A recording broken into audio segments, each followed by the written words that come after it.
公司簡介。學習重點包括信和集團嘅業務概覽，其次係信和管業優勢嘅背景簡介，到咗最後就係恒毅橫惠嘅公司簡介啦。信和嘅遠景呢，就係信和成為顧客、投資者同埋僱員嘅第一選擇，而信和精神呢，就係了解顧客嘅需要，時刻超越顧客嘅期望，以實踐卓越嘅品質。核心價值包括誠信可靠、顧客至上、卓越品質、尊重共融、團隊精神、不斷求進、充分嘅準備同埋急迫意識。信和集團嘅業務概覽當中包括物業發展、資產管理、酒店同埋國內嘅投資。而信和嘅管業優勢當中包括信和物業管理有限公司、信和停車場管理有限公司、信和互惠有限公司同埋我哋嘅恒毅橫惠服務有限公司。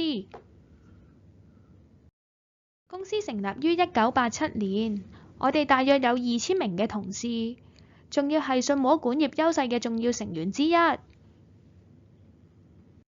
以下就係公司提供俾顧客嘅一站式全面專業服務嘅例子。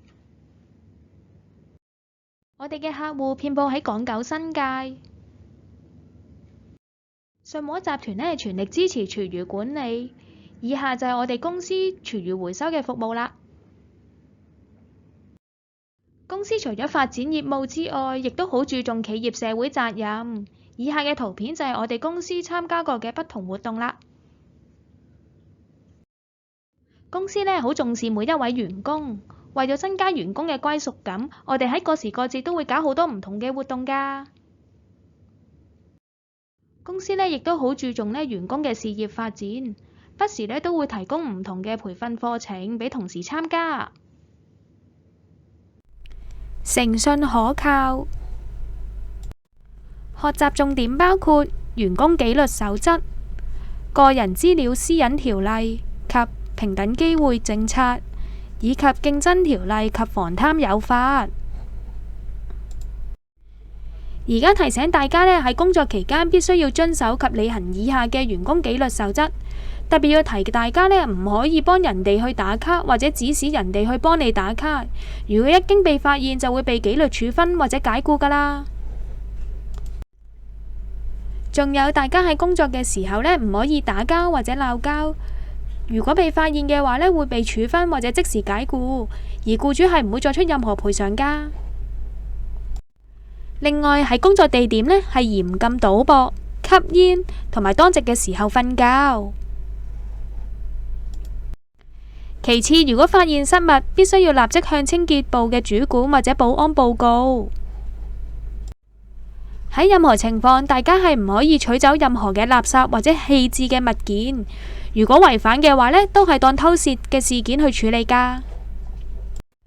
除此之外，如果擔任司機嘅同事，必須要遵守道路交通條例，小心駕駛，唔可以用公司嘅車輛用作私人用途㗎。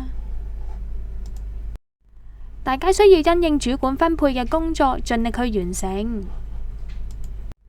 大家唔可以擅自取走他人嘅財物或者拾遺不報，一經查出，公司都會依法去報警處理。以下係個人資料私隱條例內容重點。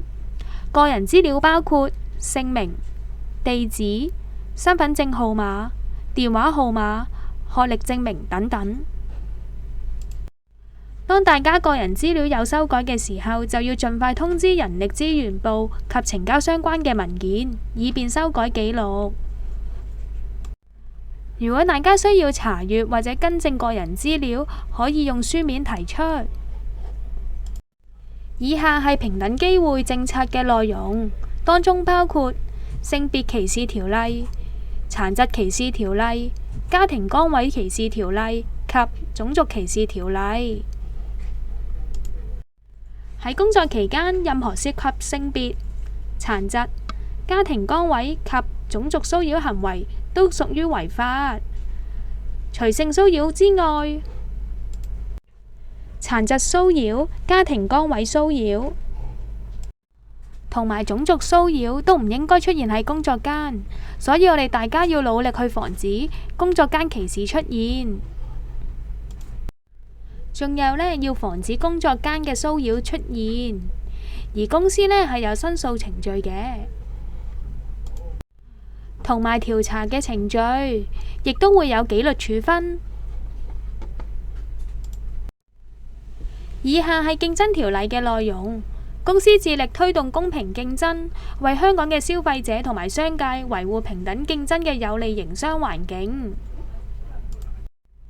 公司呢亦堅循以下嘅主要公平原則，當中包括不可合謀定價、不可偏配市場、不可限制供應、不參與圍標及不可聯合抵制個別商業合作夥伴。如果大家有疑問，應該先向部門嘅主管去尋求指示。此外，如果違反競爭條例，會為大家帶來非常嚴重嘅後果。以下係防貪嘅例子，主要係教大家唔應該貪小便宜，最緊要誠實。如果收到超過100蚊嘅利是，記得要透過部門主管向人力資源部申報啊！路不拾遺呢係冇平貴之分嘅，況且人哋嘅物品據為己有，都係等於違反誠信㗎。陽光測試究竟係咩呢？想象下，如果事情曝光會令到你害怕，咁就要小心㗎啦。因個人關係提供任何利益，可能觸犯防止賄賂條例。儀容及服務標準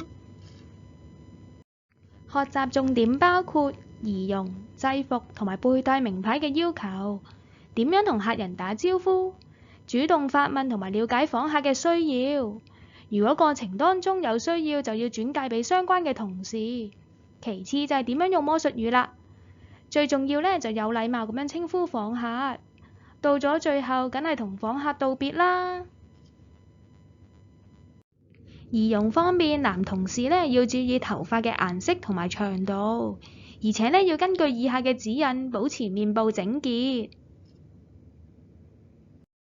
而女同事呢，除咗要注意頭髮嘅顏色之外，如果係長頭髮嘅同事呢，就要紮髻或者馬尾，而且呢仲要根據以下嘅指引保持面部整潔。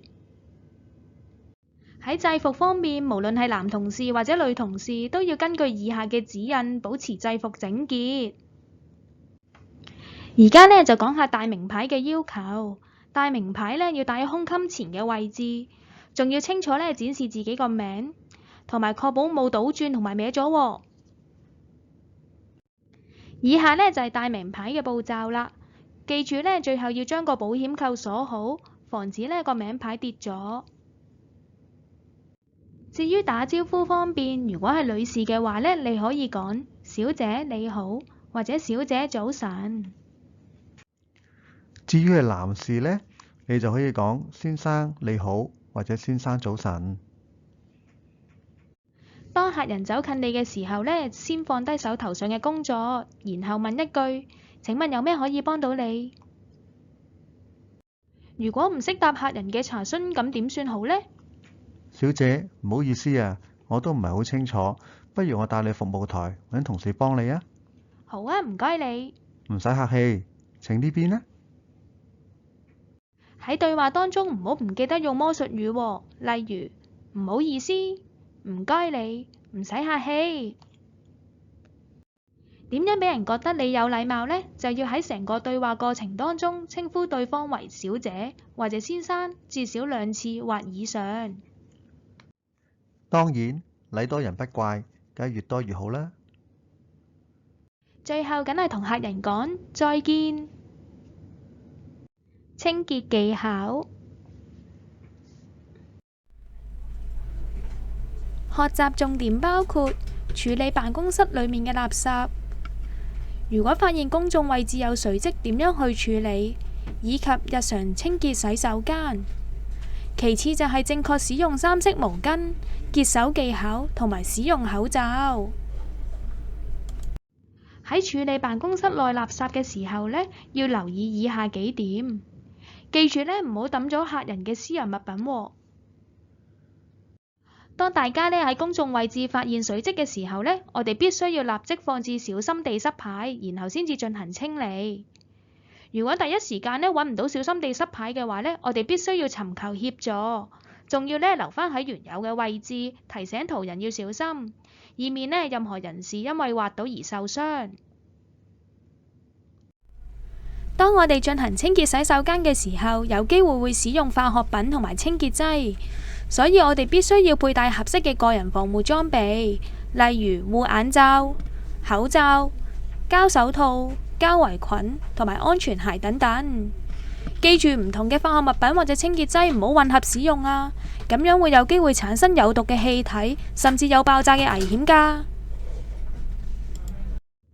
喺進入洗手間或者育嬰室之前呢，我哋必須要敲門。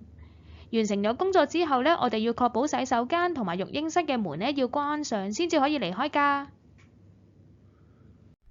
到咗崗位之後，先擺放小心地濕牌，然後放入相片。如果發現以下物品唔足夠，就要立即補充㗎啦。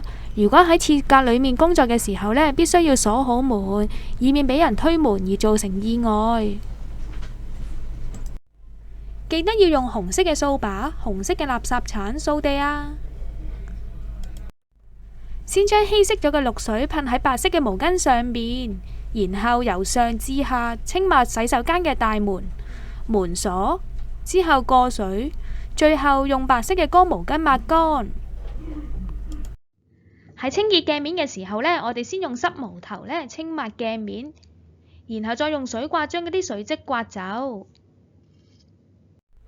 先將稀釋氯水噴喺白色嘅毛巾上面，然後清抹梘液機嘅機底，之後過水，再用白色嘅乾毛巾抹乾。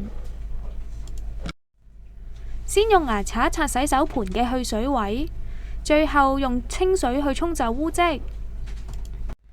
先將稀釋嘅氯水噴喺白色嘅毛巾上面，然後清抹洗手盆、台面，再過水，最後就用水刮或者白色嘅乾毛巾去抹乾。清潔水龍頭方面，我哋先用白色嘅濕毛巾清潔水龍頭，再用白色嘅乾毛巾抹走水漬，小心唔好刮花水龍頭嘅金屬表面啊！清抹垃圾箱之前呢，要清理箱入邊嘅垃圾，然後用稀釋氯水噴喺紅色嘅毛巾上面，清抹垃圾箱，然後過水，最後就用紅色嘅乾毛巾抹乾。清潔座廁入邊之前呢，要蓋上廁所板，然後沖廁，將適量嘅潔廁漿擠喺座廁入邊，然後用廁所刷擦乾淨，最後蓋上廁所板再沖廁。提提大家記得要用紅色嘅桶仔，以免潔廁漿滴咗落地下損壞地面。先將稀釋氯水噴喺綠色嘅毛巾上面，然後清抹座廁蓋、廁板面，之後過水，最後用綠色嘅乾毛巾抹乾。先將稀釋氯水噴喺紅色嘅毛巾上面，然後清抹廁板底及板底嘅防撞膠，之後過水，最後用紅色嘅乾毛巾抹乾。先將稀釋氯水噴喺紅色毛巾上面，然後清抹座廁外部，之後過水，最後用紅色嘅乾毛巾抹乾。先將稀釋氯水噴喺紅色嘅毛巾上面，然後清抹衛生箱，之後過水，最後用紅色嘅乾毛巾抹乾。先用白色濕毛巾清抹廁紙箱，記住唔好太濕喎。最後就用白色嘅乾毛巾抹乾。先將稀釋氯水噴喺白色嘅毛巾上面，然後清抹手機座，之後過水，最後用白色嘅乾毛巾抹乾。先將稀釋氯水噴喺白色嘅毛巾上面，然後清抹廁板消毒液機，之後過水，最後用白色嘅乾毛巾抹乾。先將稀釋氯水噴喺白色毛巾上面，然後由上而下清抹牆身、水箱，之後過水，最後用白色嘅乾毛巾抹乾。先將稀釋氯水噴喺白色毛巾上面，然後由上至下清抹間隔板，之後過水，最後用白色嘅乾毛巾抹乾。先將稀釋氯水噴喺白色毛巾上面，然後由上至下清抹廁格門、門鎖，之後過水，最後用白色嘅乾毛巾抹乾。先將稀釋氯水噴喺白色毛巾上面，然後清抹感應器，之後過水，最後用白色嘅乾毛巾抹乾。清潔尿兜入邊之前呢，要用長夾清理尿兜入邊嘅垃圾，然後用適量嘅潔廁漿擠喺尿兜入邊，再用廁所刷擦乾淨。記住，同樣都係要用紅色桶，以免潔廁漿滴咗落地下損壞地面。先將稀釋氯水噴喺紅色嘅毛巾上面，然後清抹尿兜外面，再過水，最後用紅色嘅乾毛巾抹乾。先將稀釋氯水噴喺紅色嘅百潔布上面，然後洗擦尿兜下嘅長腳線，再用紅色嘅毛巾過水，最後用紅色乾毛巾抹乾。拖地之前要放小心地濕牌，然後用稀釋氯水、紅色水桶、紅色嘅濕地拖清抹地面。記住抹嘅時候呢，要有禮貌提醒客人小心地濕喎。最後就係用紅色嘅乾地拖拖乾地面嘅水漬。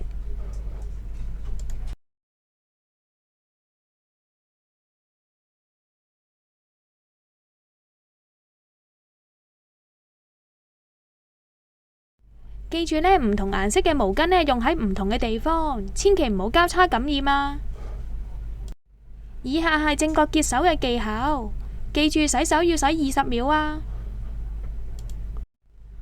大家記得根據以下嘅步驟去正確佩戴口罩，同埋除下同埋妥善棄置外科嘅口罩。多謝大家。